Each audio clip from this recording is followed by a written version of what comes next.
Alors, injection intraveineuse à l'aide d'une gaine plombée, matériel dont nous avons besoin. La dose dans un porte-dose avec la gaine plombée, un garrot,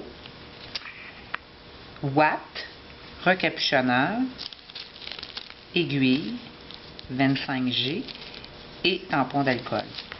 Diachylon déjà prêt, coupé sur le bord de la table d'injection. Alors, première chose à faire avant de commencer, c'est de changer l'aiguille. Donc, on prend notre dose. On prend une aiguille neuve, 25G 5/8e pour une intraveineuse d'un radiopharmaceutique, c'est de diamètre parfait. Alors, on ouvre l'aiguille neuve de façon stérile, sans toucher à l'embase. Nous allons tirer le piston pour faire une petite bulle d'air dans le liquide, dans la seringue.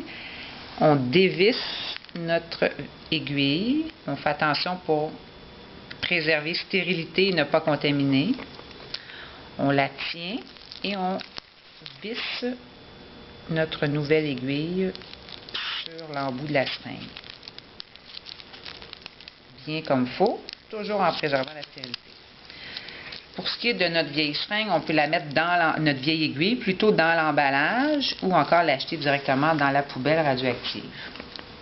On n'oublie pas de repousser le radiopharmaceutique, il ne faut pas qu'il y ait d'air.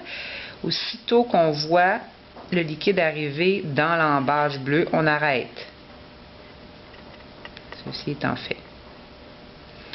Si jamais vous avez des gouttes dans le capuchon, vous devez absolument rechanger l'aiguille. Il ne doit y avoir aucune goutte dans le capuchon. Alors, maintenant, on est prêt pour l'injection. On installe un garrot à 10 à 15 cm au-dessus du site d'injection. C'est très important que le garrot, les bandes soient vers le haut et non vers la veine. Ensuite, on palpe la veine. Vous pouvez serrer votre poing, monsieur. On va désinfecter le site d'injection 5 secondes de l'intérieur vers l'extérieur.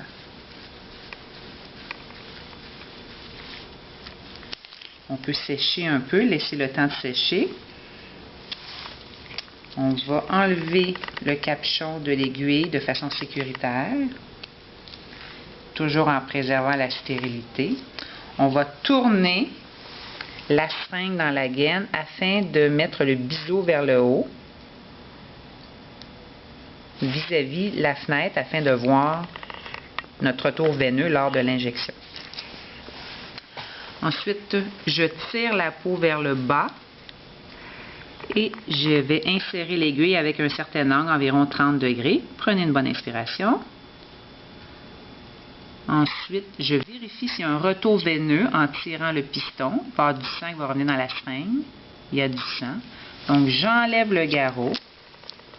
Et maintenant, je pousse tranquillement le radiopharmaceutique, toujours en tenant la seringue et en appuyant mes doigts sur la peau du patient, sur le bras du patient, afin d'éviter tout mouvement.